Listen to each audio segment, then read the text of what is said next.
चलिए आइए अब ग्राफिक्स की मदद से बताते हैं आपको क्या है पूरा मामला।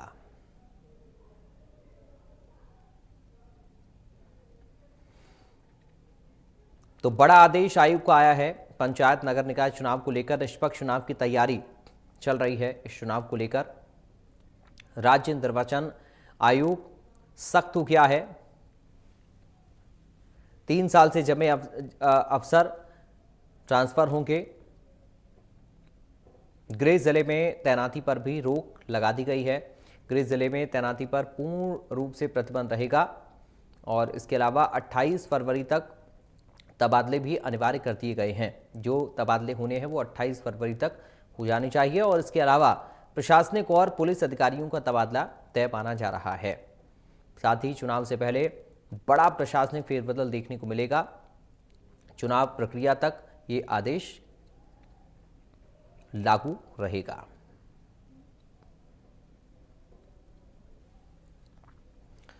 तो अब ऐसे में जरूरी ये हो जाता है कि फैसला लिया क्यों गया। तो चुनाव में निष्पक्षता बहुत जरूरी है।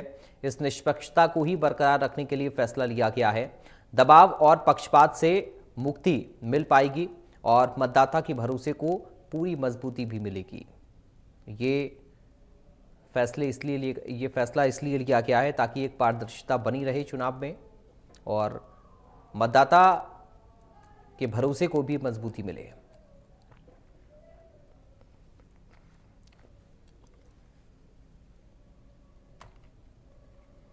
प्रदेश में पंचायत चुनाव को लेकर तस्वीर अब काफी हद तक साफ होती नजर आ रही है। राज्य निर्वाचन आयोग के अनुसार प्रदेश में पंचायत चुनाव एक साथ कराए जाएंगे और इसकी अधिसूचना मार्च के प्रथम सप्ताह में जारी होने की पूरी संभावना है।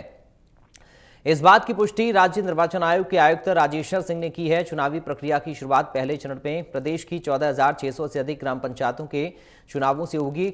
इसके बाद क्रमबद्ध तरीके से पंचायत समिति और जिला परिषदों के चुनाव कराए जाएंगे। आयोग ने चुनाव को लेकर प्रशासनिक तैयारियां तेज कर दी हैं और जिलों के कलेक्टर्स को आवश्यक दिशा निर्देश जारी किए जा चुके हैं। इस बीच सबसे अहम मुद्दा ओबीसी आरक्षण को लेकर सामने आया है।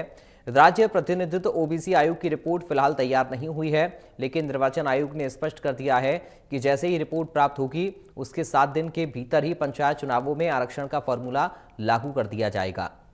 आयोग की मंशा है कि आरक्षण और चुनावी प्रक्रिया में किसी तरह की देरी ना हो। जानकारी के मुताबिक इसी महीने सीटों के आरक्षण की लॉटरी प्रक्रिया भी पूरी की जा सकती है। इसके साथ ही चुनाव खर्च की सीमा तय कर दी गई है और प्रचार प्रसार से जुड़ी गाइडलाइंस भी जारी हो चुकी हैं। आयोग कोर्ट के दिशा निर्देशों के अनुसार 15 अप्रैल तक स्थानीय निकाय चुनाव कराने की तैयारी में है। वहीं प्रदेश की 12 जिला परिषदों और संबंधित पंचायत समितियों का कार्यकाल सितंबर से दिसंबर के बीच पूरा हो रहा है। इन पर चुनाव कराए जाएंगे या नहीं, इसका अंतिम फैसला राज्य सरकार को लेना है। हालांकि सरकार के पास कार्यकाल समाप्ति से 6 महीने पहले वोट भंग करने का अधिकार भी सुरक्षित है। इसके अलावा निर्धारित समय के बाद गठित नई ग्राम पंचायतों को लेकर भी स्थिति स्पष्ट की गई है। निर्वाचन आयोग के अनुसार मतदाता सूचियों पर काम लगभग अंतिम चरण में है। यूनिट वाइज वोटर लिस्ट तैयार की जा चुकी है और उन पर आपत्तियां भी आमंत्रित की गई हैं। आयोग का दावा है कि पूरी प्रक्रिया पारदर्शी और तय समय सीमा में पूरी की जाएगी।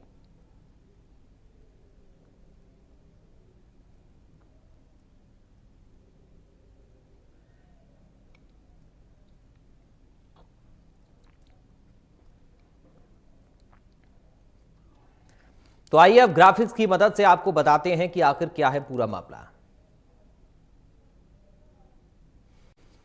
तो देखिए, मार्च के पहले हफ्ते अधिसूचना संभव मानी जा रही है। पंचायत चुनाव की तस्वीर लगभग साफ होती हुई नजर आ रही है। प्रदेश में एक साथ पंचायत चुनाव होंगे और राज्य निर्वाचन आयोग की जो तैयारी है चुनाव कराने की, वो काफी ज्यादा तेज होती हुई नजर आ रही है। 14,600 से अधिक ग्राम पंचायतों से इसकी शुरुआत होगी और इसके अलावा जो जानकारी सामने आई है उसके बाद पंचायत समिति और जिला परिषद के चुनाव होंगे। कलेक्टर्स को दिशा निर्देश भी इस संबंध में जारी कर दिए गए हैं। 15 अप्रैल तक चुनाव कराने की तैयारी लग रही है। तो 15 अप्रैल तक चुनाव कराने की तैयारी है। तो चुनाव को लेकर जो तैयारी है वो भी काफी तेज होती हुई नजर आ रही है। अब देखिए, चुनाव की जो चरणबद्ध प्रक्रिया है उसे समझना भी बेहद जरूरी है। अब इस पूरी प्रक्रिया को समझिए। पहले ग्राम पंचायत के चुनाव होंगे, उसके बाद पंचायत समिति, अंत में जिला परिषद के चुनाव होने हैं। तो ये चरणबद्ध प्रक्रिया पंचायत चुनाव की है। ये ग्राफिक्स के जरिए आपको बता रहे हैं। अब ऐसे में इस प्रक्रिया के बाद ये भी समझना जरूरी है कि ओबीसी आरक्षण पर बड़ा अपडेट क्या है। तो देखिए, ओबीसी आयोग की रिपोर्ट का इंतजार किया जा रहा है और जैसे ही रिपोर्ट मिलेगी, रिपोर्ट मिलते ही 7 दिन में आरक्षण लागू हो जाएगा। चुनाव में आयोग देरी नहीं चाहता है, इसलिए जल्द से जल्द इस रिपोर्ट के आने के बाद में आरक्षण को लागू किया जाएगा।